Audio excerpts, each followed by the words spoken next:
What is up, everyone? I'm Steve, and these are the Memoirs of an Indonesian American, a show that shares experiences, tips, and tools that have shaped friends of mine to become who they are today. I hope that there's something here that you can relate to, whether you're Indonesian or not. In this episode, we will be talking with Melody, a young, avid reader who's the youngest and only girl in the family. She's a creative, a thinker, intuitive, an all-around young person who I admire for her willingness to rise to occasions and be a leader. She is usually soft-spoken and not one to take the spotlight, but she is brilliant, and she offers a lot of insight, given the chance. Melody will be sharing her thoughts as a young reader, the importance of knowing how to read fast and read a lot. Hopefully, some of that love for reading will inspire you too. Let's have a listen.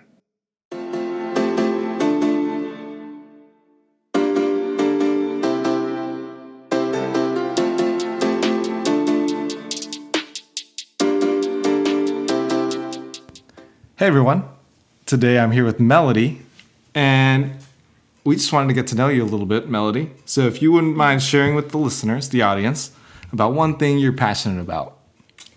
I would say that I'm passionate about having a respect for each other, especially in each other's opinions. Because, recently in the past year, a bunch of things has happened, and people obviously split up into their groups and what they think and believe. And I feel like people always attack each other and they're like, oh, why are you thinking like this? Or you're such a horrible person. Or even get violent, to a point where they get violent with each other. And I feel like if we're trying to have peace, then why, how can we not have simple respects for each other's opinions and the smaller and bigger things? So I think that's a big thing that I always think to myself. It's always make sure you respect each other's opinions, even if it's no offense, but really bad. If it's a really horrible opinion, you still have to have that level of respect and respect their opinion, even if it's horrible and completely against your own. And same goes for the other person. They should have respect for you, even if they don't. You still have to give them what everyone should have. True that. Golden rule. Mm-hmm. I'm not going to say whether or not I agree, but I respect your opinion.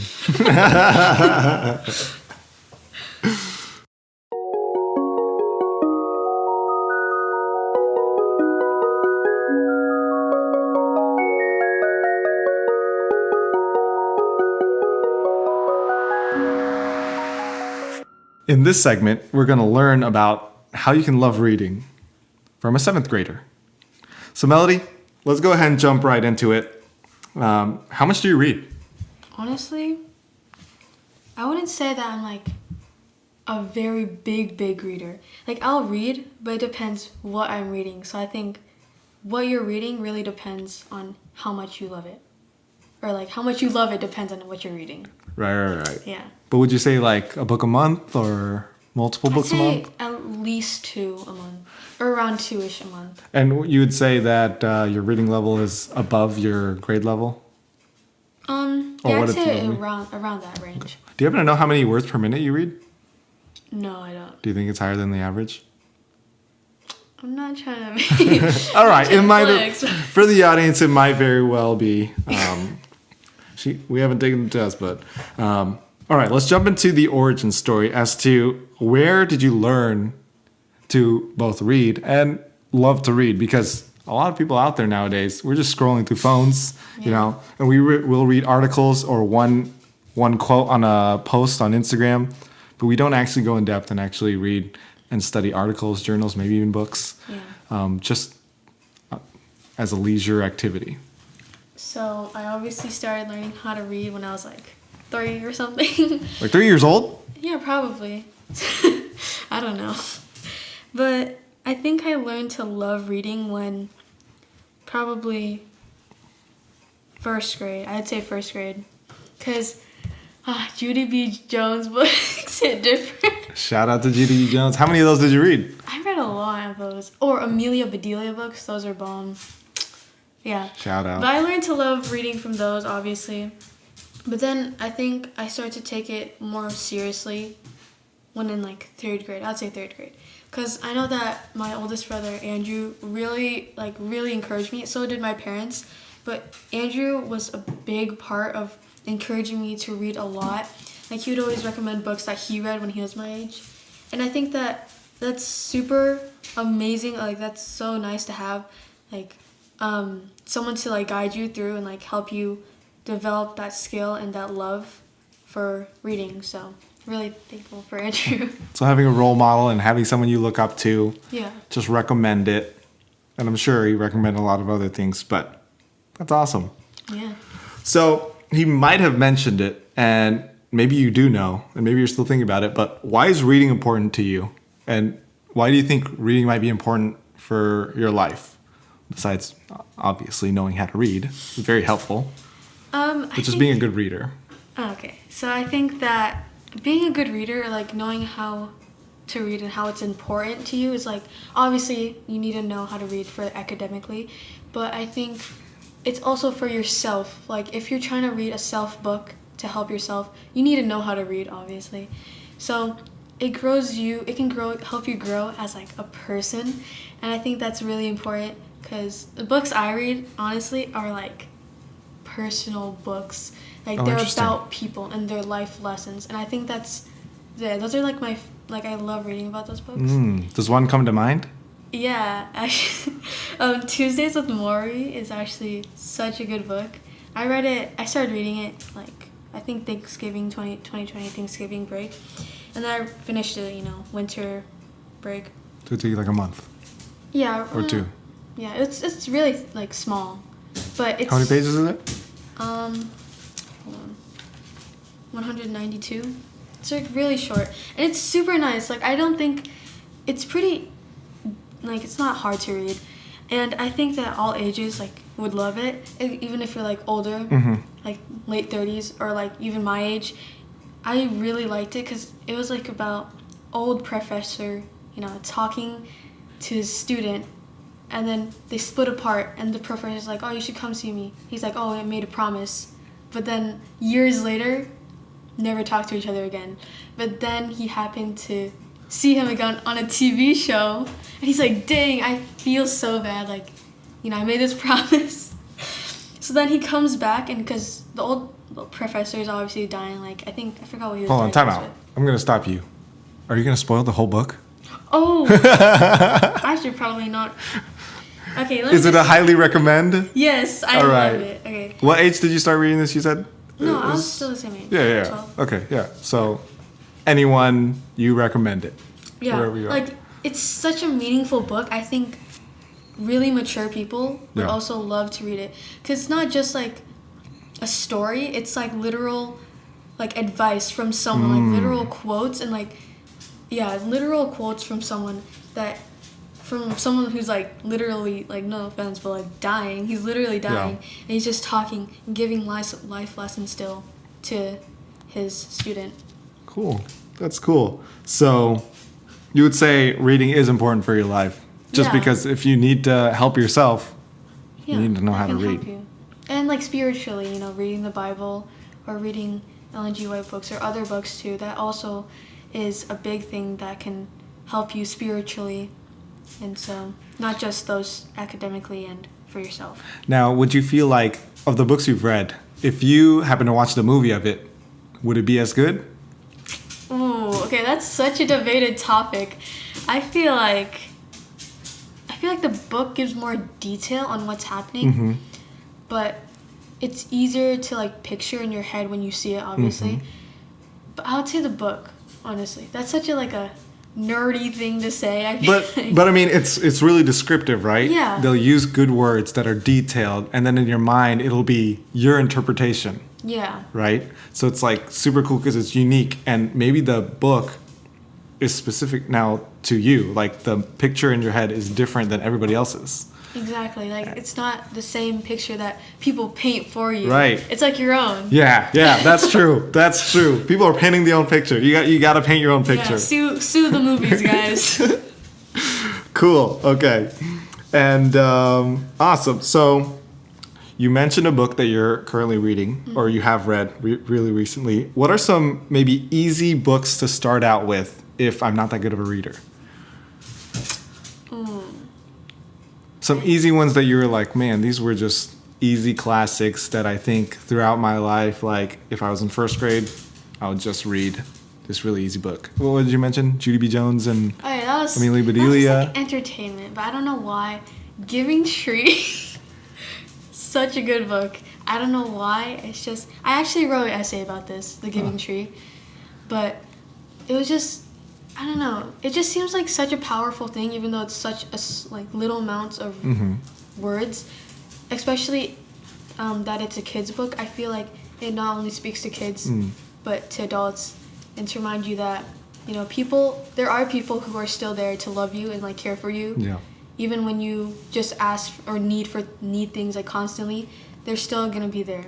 So that's really good for everyone to know. Yeah, true. That very inspirational, and that would probably be a case where the illustrations enhance those words. Yeah, definitely, because they're really simple drawings too, but it still says so much and helps you paint that picture. It's not painting it for you, but still helps you. And it's good, and it's good that it's actual good content. It has an underlying theme that can help inspire you throughout your life. Yeah, especially since it's a kid's book. Kids can understand it too. Yeah. Maybe not as deep, but you know. All right, so as you're in elementary school, and you've gone on to maybe some teen books, some teen books, and maybe you've even gone up into the young adult books. I don't know. Yeah. Have there been any that have stuck out to you? A lot of, I don't know why, but a lot of the like more mature books I read, they're about like the Holocaust. I don't know, those always stick out. Like I finished reading The Book Thief last month, I think. Book Thief is a really good book. It's about this girl, gets adopted, and then, you know, hide a Jew. And it's just that journey that they have to carry on with. And it was just like, it's so sad to think about how these are like literal things that happened to people. And there's another one, I forgot. I think it's Between Shades of Grey. That's what it's called. I don't think it was a Holocaust book, but it was like one of those books. It was really sad. I'm not going to say anything about it, but it was really sad. But that was such a good book. So, yeah, I think those books are really important too, because it helps remind you that you should be thankful that, you know, you didn't have to go through those things, but at the same time, thankful that those things did happen. Cool. Yeah. All right, and in the last part of the segment, I had one more question, which was, and maybe this is some advice, some tips on how our listeners can get started on reading if they haven't, and how they can learn quickly and a lot, like in volume.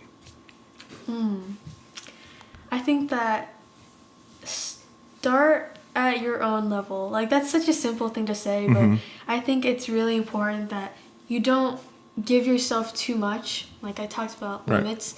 You don't want to give yourself so much, like, where you don't even understand a single word that you're reading, but at the same time, you don't want it to be, like, super easy and, like, A, B, C, D, you know?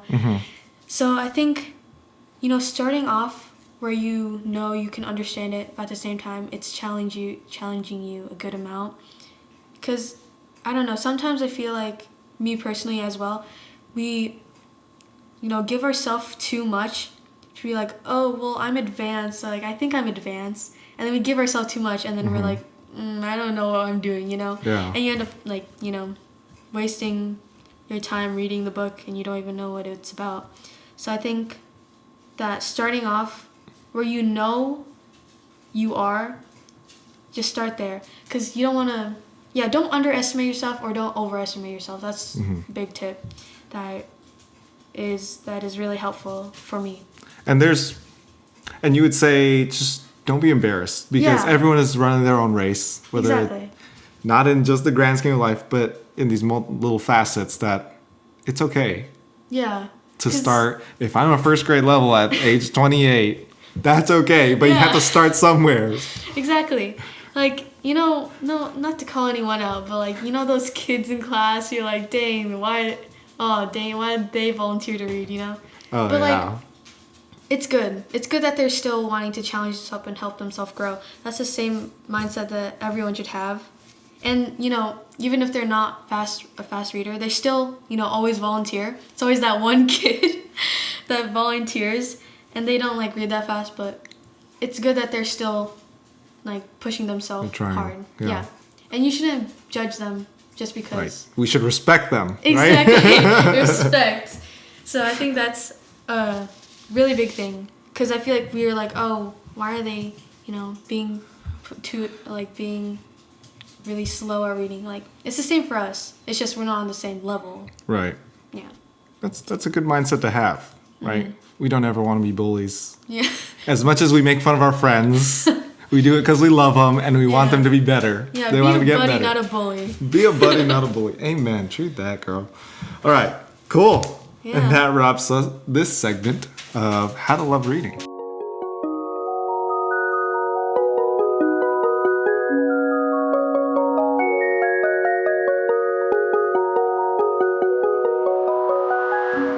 Welcome back, everyone. I just wanted to introduce you guys to this next segment, which is how your Indonesian culture and background play a part in your American life. Now, I don't want to spoil anything, but we pre-recorded a podcast for the future, and you guys will have to look out for that one. But, Melody, do you feel more equipped with your Indonesian culture and background in your American life? I'd say yes, like definitely, because I obviously grew up in the Indonesian culture, and I think that's such a big part of my life that I'm so like submerged and soaked up in that Indo culture, especially like in church and like my family obviously. And I think it's really great that that's there, or like I'm a part of that, because it makes me who I am obviously, but it makes me stick out from others, like all my other friends. Like, I'm Indonesian. Like, you don't really hear that. Yeah. And it's really nice to talk about. They're like, oh, you're Indonesian. I'm like, yeah. Yeah. So I think that's really cool. Great. That's cool. I know growing up, like, Indonesians weren't, like, really prominent in America. But now I've met many people that already know, Yeah, like, definitely. I can tell, because we get mixed up. Sometimes it's Chinese. Sometimes it's Singapore. Sometimes it's Vietnamese. Sometimes it's definitely Filipino, Yeah. right? But when people know that we're on the map, that's super cool. Very cool. So you would say it adds on that extra level to your experience. Has it ever detracted away? Have you ever maybe experienced, maybe at home or at church, where like you felt that your American side, because you were born here, it just came out? Yeah. Yes, of course. Yeah, and you're like, identity crisis, right? Yes, of course. That's Can you give me an literally example of one time that's happened? Okay. I feel like maybe at home. And you don't have to go into the specifics, but I'll just just maybe say- how you felt. Obviously, we have a certain culture. Yeah. I'm just gonna say TikTok has been a big part of like my culture, or like my generation's Yeah. culture, and I think that like the terms that we use are really like, you know, different obviously. Yeah. And sometimes I just talk like that in front of my parents, That's funny. and they're just like, what? Yeah. And like it's just really funny because then like sometimes they'll even start saying it too. Oh, no way. Yeah, like, There's no way. Like, bruh. Like, they'll start saying bruh. There's no way your parents say Dead bruh. serious. I Like, think, sometimes. let the record show that I think all of your family says bruh then. Yeah. Your brothers and... Yeah, basically. That's It's just hilarious. really... It's basically so funny because, like, I think it's so interesting to see how even though I am full Indonesian, how just being raised here affects even my parents. Yeah. And I think that's so... It's just so... And see, and that's cool because that's more of the... Because you get influenced by them through their Indonesian heritage. But you get to influence them back with your American culture. And I think that's really cool that gets to converge. Yeah, you know? I think it's And you see it in really- your parents and you're like, that's super cool. I think it's just so funny because, like, I don't know. I've always seen it as obviously two different things. Like my parents' life like my life with my parents and then my life with the American culture. I've seen that as two different things, and it's great. It actually makes me really happy because I feel like I could never relate to my parents that much, or like I could relate, but like when it comes to like the American culture, I couldn't relate as like other American people with their parents, because like, you know, like two languages, English is their second, and like I feel like it was harder to like talk with them and be more relatable to them, especially with that language barrier. And I think that it's just nice to see how over time they've grown as well. They've grown, not you've grown. Yeah, Oh, I mean, wow. I've grown, but they've grown as well. Yeah. And I'm so like happy about that because I feel like it makes our bond like so much better and stronger because it's more relatable, you know? Yeah. And yeah, we can all relate to stuff like my parents and I think that's really special, or a special thing that we share. So you're not embarrassed if your dad comes out and you're at school and he's like, "What took you so long, bruh?" I mean, I'd be like, ciao, anyways. I don't know if I could handle my dad saying bruh. Yeah, it's actually, it's really weird because sometimes you just, like my siblings and I will have a conversation and we'll be like, bruh, and then my dad's like, bruh. Is he in the conversation or he's just hanging out there? I mean, the thing is, like, I like how now his English has gotten so much better to the point where he understands what we're talking about. And he's just like, he's literally in the conversation and he'll like respond like, bruh, or like, really? Like, or like, you know, respond. And like, back then, he used to not have like that strong, you know, connection, or like not really know what we're talking about. Same with my mom. They used to not know what we're talking about that much. Like, they understood, but not much. But now it's like we're having like a more, how do I say, like modern conversation, and it's just really nice. And do you think that's been helpful to how you're growing up in America? Yes, I actually think that's so helpful. Because now you get to share both cultures. Because I think it makes it a little easier on myself as well. Yeah. That I'm not the only one that's growing and has to deal with it, like, or not deal with it, but like has to live with it, or like is growing with it. Like, my parents obviously are also growing with it. My siblings are growing with it, and I think that's really special for us because we all grow as people. Yeah. In our own ways. For sure. That's cool. That's really nice to have. Yeah, and for the parents out there, that's something to look forward to. Because to be honest, like growing up, I was almost kind of embarrassed that I could connect with them on the American level. But now I see it as a gift, a blessing, even encouragement for me growing up, that they want to kind of grow up with me. Yeah. Right? Which is super cool. Very cool. Very cool. Have you ever had any, what's it called?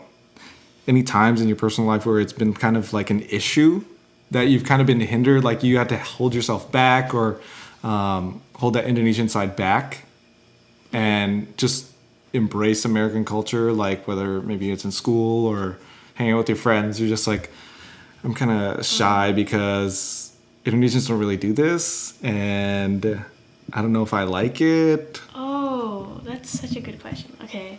I think when it comes to holding back my Indo side, definitely at school, because obviously the community I hang out with outside of school is Indonesian, like my friends, and then like church, and then family. And so when I hang out with my American friends at school, I have a story to tell. I'm like, oh yeah, there's this one person, and then I'm like, oh wait, it doesn't make sense because they don't know what I'm talking about. And I feel like that makes it harder for me to connect with my American friends because they don't know what I'm talking about, and two, there's nothing to talk about then. Yeah. And so I'm like, dang, this is super hard. So that's why I feel like it's very interesting to see myself emerge in American culture a lot, just so I can have American friends. And then same goes for my family and like friends. Like, I immerse myself a lot in the Indo culture just so I can, relate to them as well. So I always have to have that balance of like soaking myself up and like knowing how much I'm doing, or like how much I'm influencing myself with each culture. Yeah. Good answer. Now, I did want to also ask, for times that we've because we all grew up in this small town all our lives, and sometimes we don't even get out. But we've taken some trips, as a church youth group, and gone elsewhere to experience, because since we have that spiritual component, it adds on in the sense that we do have another community that we can call ourselves, right? Because it's not just Indonesian American, but also a spiritual denomination, Seventh-day Adventism. Yes. Have you ever felt like you've been able to connect on that level with other people? Like, there's a conference we go to, Generation Youth for Christ. GYC. Yeah, GYC. Did you ever just click with someone? Maybe you just met them and you're just like, wow, you live on a different part of the world or country, and I can still connect with you somehow. Ooh, that's a really good question. Did you feel that way once? Ever? Maybe it wasn't at GYC. I feel like since I was always with the group at GYC, probably not at GYC, but there's obviously such great experiences there spiritually, and it was nice to have that Indo environment, comfort, and I think that I've had that experience, where I just click with them because they're SDA. I think probably going to PMC or sometimes someone just from school. I remember there's this one friend I had, and we just brought up the topic of being, I was like, oh, are you SCA? And she's like, yeah, are you? And then we just talked about that, the whole class. And, we just talked about, Pathfinders or, GYC or, going to church. And, I don't know. It was just really interesting to see how I wasn't the only one with these thoughts. And, how even other people my age had these thoughts about being an SDA. And, how they're also, their family's also from different places. Yeah. That were originally, American. And I think that, yeah, it was just really nice to see that someone was there to support me, or, I was able to support them as well, and have that, relationship with them. Yeah, and that spiritual connection. And I'm guessing they were Indonesian. No. Or American. No. Interesting. Yeah. So they were ethnic, an ethnic background. Very cool, but you were able to connect on some level. Yeah, we actually talked a lot. When we had classes together, that's literally what we would talk about. Yeah. And, we would talk about other things, but that was, a big thing that we were able to relate to, because other people in our school don't really talk about it. Yeah. Even though if they are, they don't talk about it. So that was really nice to just have that spiritual aspect in school. And yeah. And do you think it's beneficial and it's helped you, maybe other people, to just dialogue and talk about some stuff and just learn more? Just not about them, but when you talk about it, you learn more about you. Oh, dang. That's such a good question. I feel wait, have I ever felt like that? Or do you feel like, talking about things is good? Oh, yes. Because people don't talk all that much. Yeah, right? I think that... About, serious, hard stuff. Oh, And they're scared to. Oh. Well, I feel like there's so many things that I just want to talk about, but I feel like they're too, touchy or something. But, there are times when I do talk about, big things in the world. And it's super nice to have someone there to talk and help with you, especially if they're, either they're SDA or, Indo or even, American, not SDA. All those different, conversations I've had with all those different people, those all helped me realize, who I want to be and, who I should become and who I should influence and who I want to be influenced by. And I think that, yeah, having deep conversations right now is really good, because it just helps you learn, obviously, more about yourself, and that's always such a good thing to know, have reassurance of who you are, and yeah. True that. Oh, it's 7th grade. We know all this at 7th grade. Very cool. Very cool. So I just want to wrap up with one more question, and it could be a quick one. How much of an Indonesian do you feel like? Would you say you're, when people say maybe, they say maybe yes or maybe no. Do you feel like you're maybe yes Indonesian? Or maybe no. Because I know for a lot of the Indonesian Americans, they maybe came over first generation American and their parents don't speak English, like you mentioned. So some don't even learn the language, right? Yeah. Some didn't even grow up in Indonesia. Maybe they take, summer trips, summer vacation with their parents or grandparents, and they learn it all there. But maybe, how do you feel like you've grown as an Indonesian In America? in America? Oh, okay. So, my parents, were born in Indo, and then they came over and had my siblings and I. And I think that since they've always grown up speaking Indo, but they would still have a good balance between English and Indo. That's why, I understand Indo, which is really nice. But thing is, I can't really speak. Oh yeah, same here. No, totally. Yeah. I agree. It's so weird because I can literally understand a whole conversation someone's having, but I won't know how to say thank you for the yummy food or something. I don't know, but I think that I've only had 3 trips I think to Indo, and I would say I'm pretty Indo, cause I'd say I'd say 70% Indo. So you think if you learned the language, you'd be okay fitting in if you lived in Indonesia?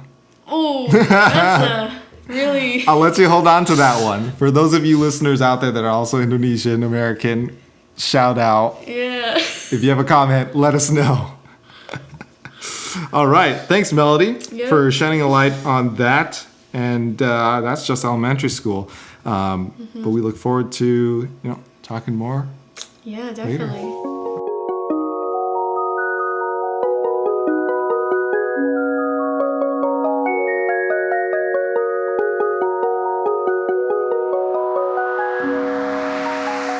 So in this segment, I just want to talk to Melody and ask her, what's your most important tool or your daily driver, something that you use every day that gets you through?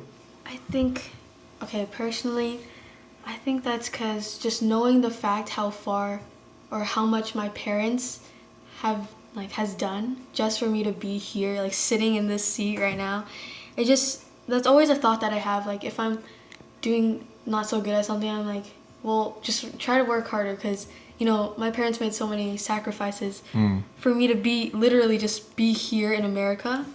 And I think that's a big thing that everyone, with parents from Indo or from anywhere, should appreciate or think about, that, people that you love literally made the biggest sacrifices of their life just for you.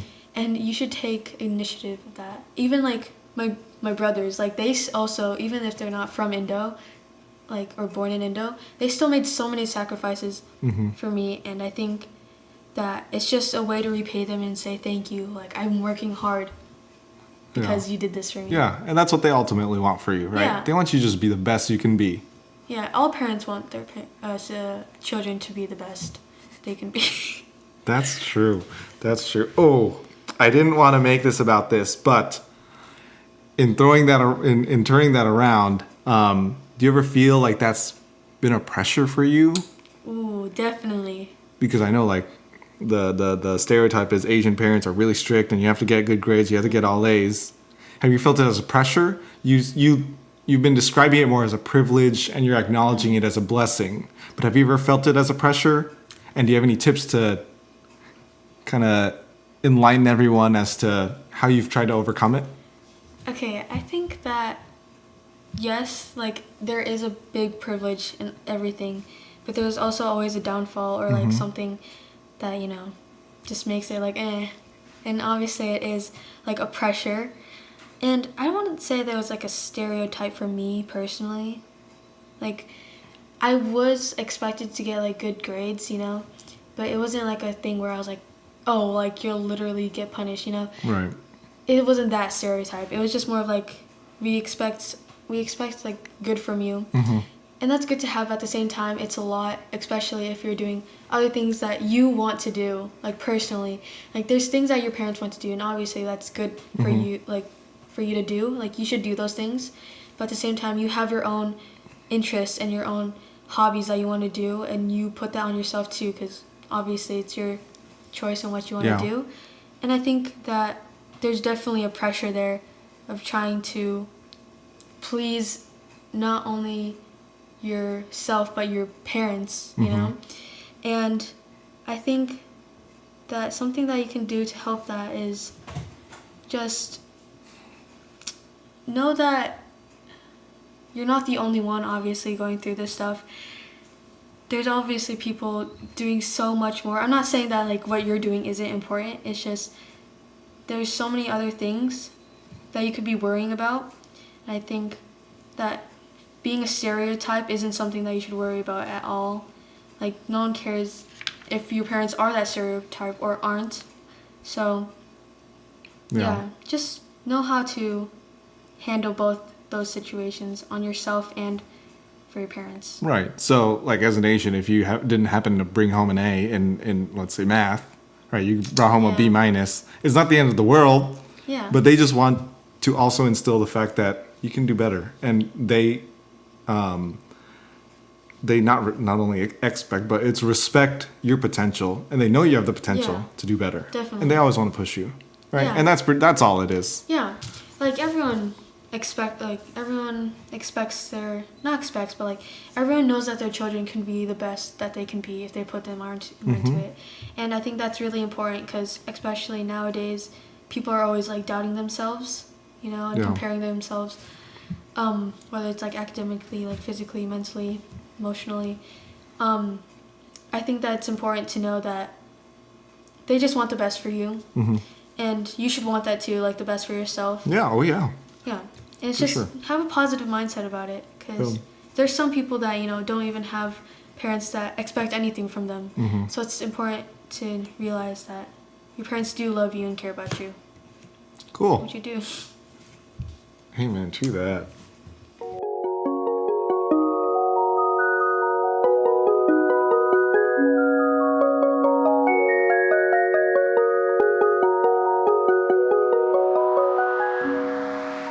All right. We got some good insight, awesome insight from Melody. Yeah. And just to wrap things up in our last segment, Melody wanted to share her favorite quote.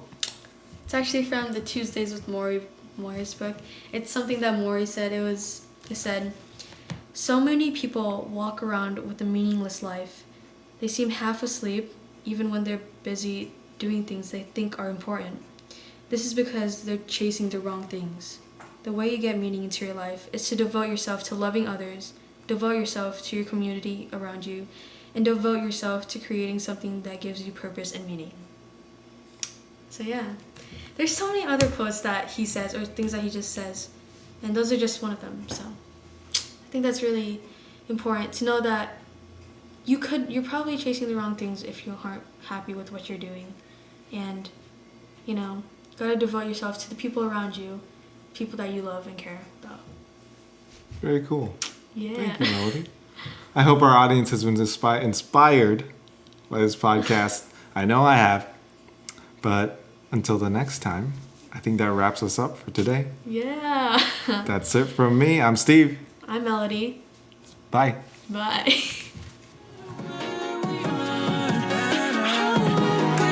So